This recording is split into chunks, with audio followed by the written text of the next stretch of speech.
profecia envolvendo Harry Potter. Segundo essa teoria, Neville Longbottom era o menino da profecia. Neste vídeo eu vou explicar para vocês essa teoria e dizer o porquê ela faz bastante sentido segundo os elementos canônicos da franquia, vistos principalmente nos livros da saga. Portanto, sem mais delongas, bora para o vídeo. Bora! Produção, solta a vinheta.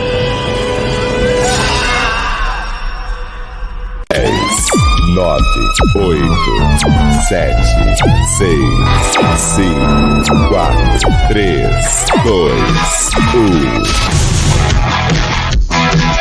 Here we go!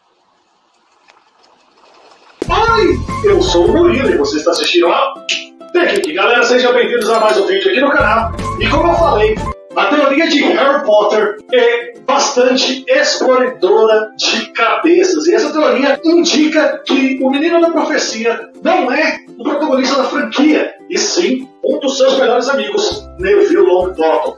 Nesse vídeo a gente vai discutir sobre isso, então pode ser que o vídeo fique um pouco extenso, eu vou tentar dar uma resumida, mas a tendência é que ele fique grande, porque a gente tem muita coisa para falar.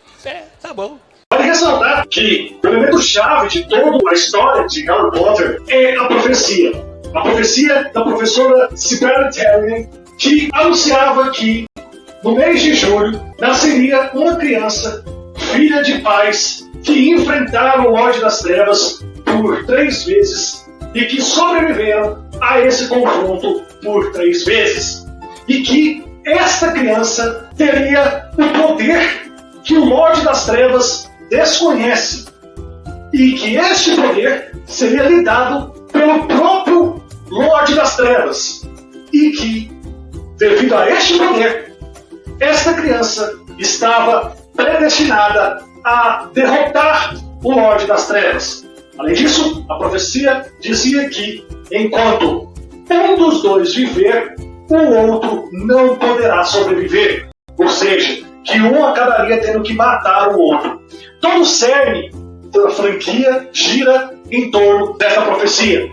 Desde o 5º livro, a Ordem da Fênix, até as Relíquias da Morte. Claro que existem outros elementos, mas este é o principal motivo do porquê o Lorde das Trevas fez o que fez e marcou o Harry Potter. Para quem leu os livros, sabe que quem escutou essa profecia foi Severus Snape, e ele correu lá para comprar o Lorde das Trevas.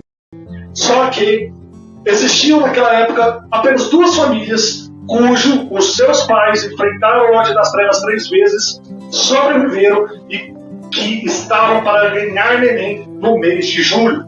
A primeira família era a família Longbottom e a segunda família era a família dos Potters. Mas acontece que, logo após o nascimento de Neville Longbottom, que nasceu alguns dias antes de Harry, os pais de Neville foram atacados a mando do Lorde das Trevas pelos seus Comerciais da Morte, liderados por Bellatrix Lestrange. Os Comerciais da Morte, no entanto, não foram vários para a ocasião Longbottom, mas Bellatrix era nível Amass.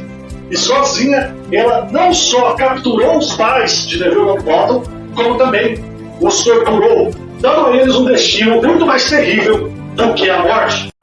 Lembra lá nas Relíquias da Morte, parte 1 do filme, em que ela tortura a Hermione para ela contar como que elas conseguiram entrar no cofre dela em Gringotts? Ela faz isso com os pais de Neville Longbottom, só que incessantemente durante dias, levando-os à loucura. E essa daí talvez seja o grande X da questão, porque o Lord Voldemort mandou a Bellatrix lá atrás dos Longbottoms em caso de ele estar errado.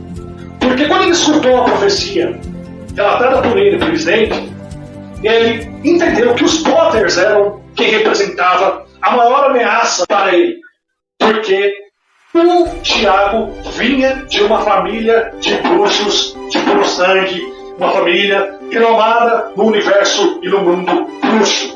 Já os Longbottom era tipo os Weasley. Não tinham tanta moral perante aqueles que gostavam de ressaltar que o mundo bruxo deveria ser restrito apenas com aquele tipo de sangue. Como os Longbottom tinham essa descendência trouxa e a família Potter não, o Voldemort apontou ali o seu alvo para os Potters. Só que ele deixou um sobreaguardo lá. Ele mandou a Bellatrix dar um cabo lá também dos pais do Longbottom por via das dúvidas.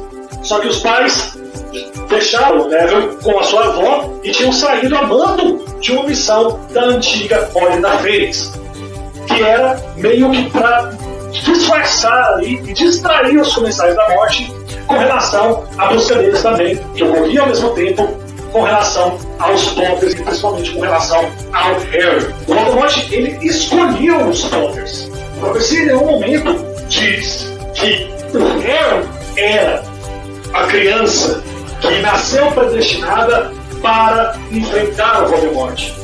Muito pelo contrário, a profecia dizia que era um garoto nascido no mês de julho. Então essa profecia estava dizendo sobre o Neville Longbottom, Murilo? Muito provavelmente sim.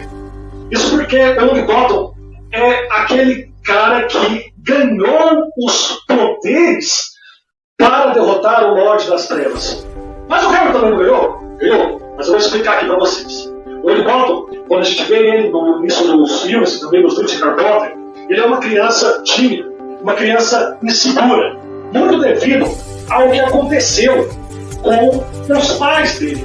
Ele cresceu ali sem o pai e sem a mãe, assim como o Harry, só que ao contrário do Harry, os pais dele estavam vivos, só que internados no hospital hospital mágico, no mundo dos bruxos. Isso nos é revelado dentro da história do quinto livro, A Ordem da Fênix, só que não foi abordado nos filmes. Nesse quinto livro, quando o Arthur Weasley é atacado lá pela Nagini, lá no Mistério da Magia, e eles têm que levar ele para o Hospital dos Bruxos, os Weasley, acompanhados ali do Harry, vão lá no Hospital Extremongos para visitar o Arthur, e coincidentemente eles vão ali na ala em que estão os casos de pessoas que foram permanentemente afetadas por algum tipo de magia. E lá está o Lockhart, o professor de defesa contra as artes das trevas da Câmara Secreta, e também está os pais do Neville.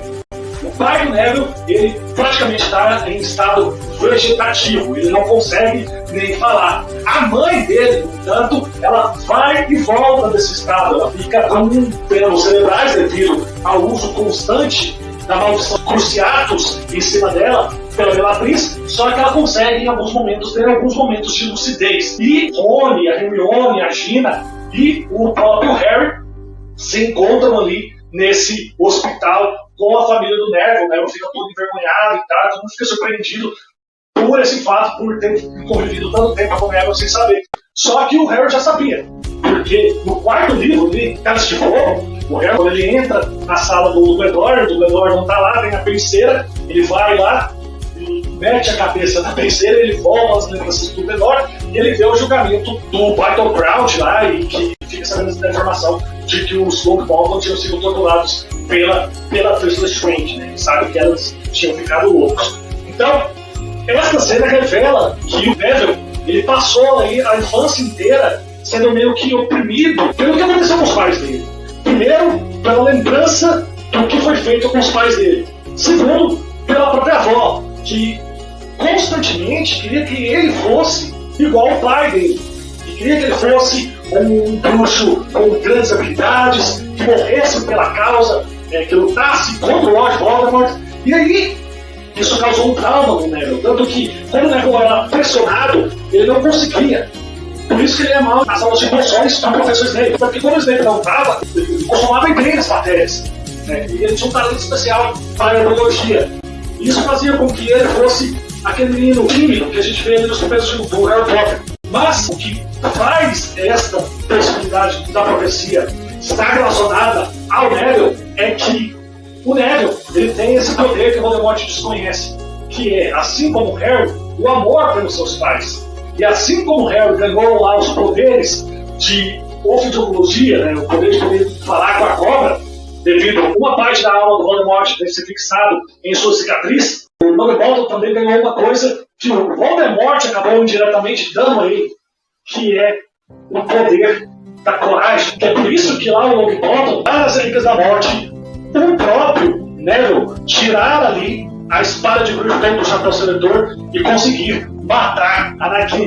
E o Neville, por mais que ele não soubesse o que eram as Horcruxes, como o Harry, Ron e Hermione sabiam, o bastão do Harry foi passado para o próprio Neville. Isso a gente retorna lá na Ordem da Fênix, que é um livro extremamente importante, e que essas partes, infelizmente, foram tiradas do filme, que é quando eles chegam ali no Ministério da Magia, e é uma armadilha do Lord Voldemort para que o Harry pegue a profecia. Numa dessas cortineiras existem as pseudos-profecias. São profecias que nunca se cumpriram. E existem as profecias que se cumpriram. Isso nos livros. As profecias que se cumpriram, elas só podem ser tiradas pelas pessoas ao qual elas se referem.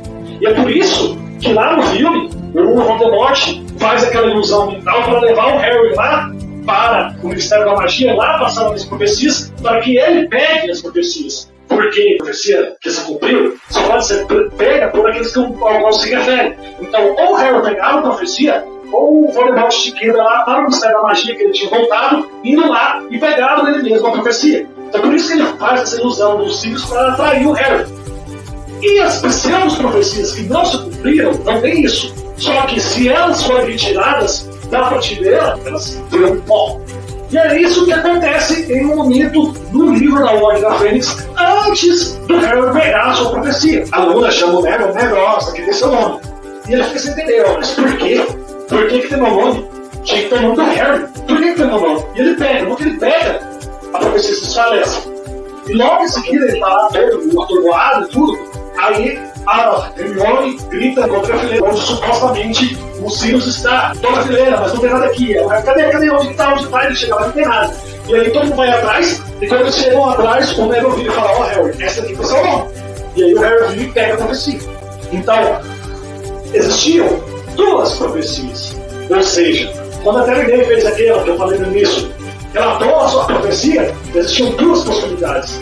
A profecia envolvendo o Neville e a profecia envolvendo o Harry. Quando o Voldemort escolheu o Harry, a primeira parte, vamos dizer assim, que era a profecia que poderia estar relacionada ao Neville, deixou de se cumprir. Então ela se desfez, tornando a profecia do Harry a profecia original.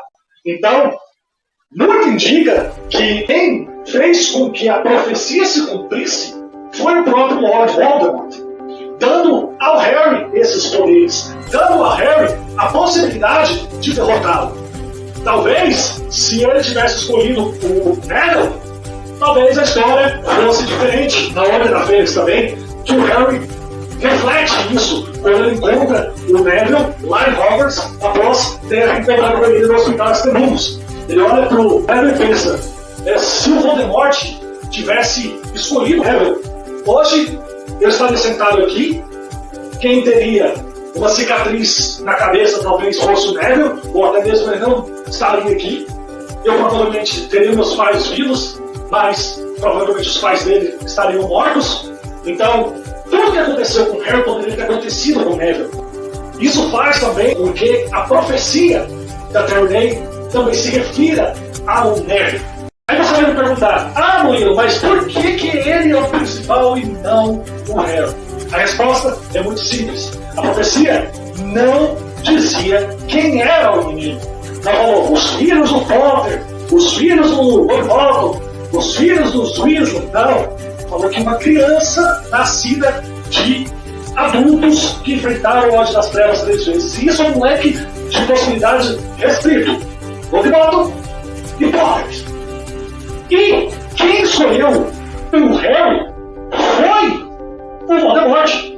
Ou seja, a profecia não falava do Harry, também não falava do Longbottom, mas não falava do Harry. Mas supondo-se que a escolha do Harry foi feita pelo próprio ódio das trevas, tudo indica que, na verdade, o menino da profecia era o Neville. Só que o Voldemort acabou escolhendo outra pessoa e acabou fazendo com que ele mesmo a profecia se cumprisse. Ah, agora eu entendi! Agora eu saquei! Agora todas as peças se encaixaram! Bem, galera, espero que vocês tenham gostado do vídeo. Obrigado por assistirem o vídeo até aqui. A gente se vê no próximo vídeo. Não se esqueça de arrebentar o like e se inscrever no canal. Um beijo, fique com Deus. Geek, tchau.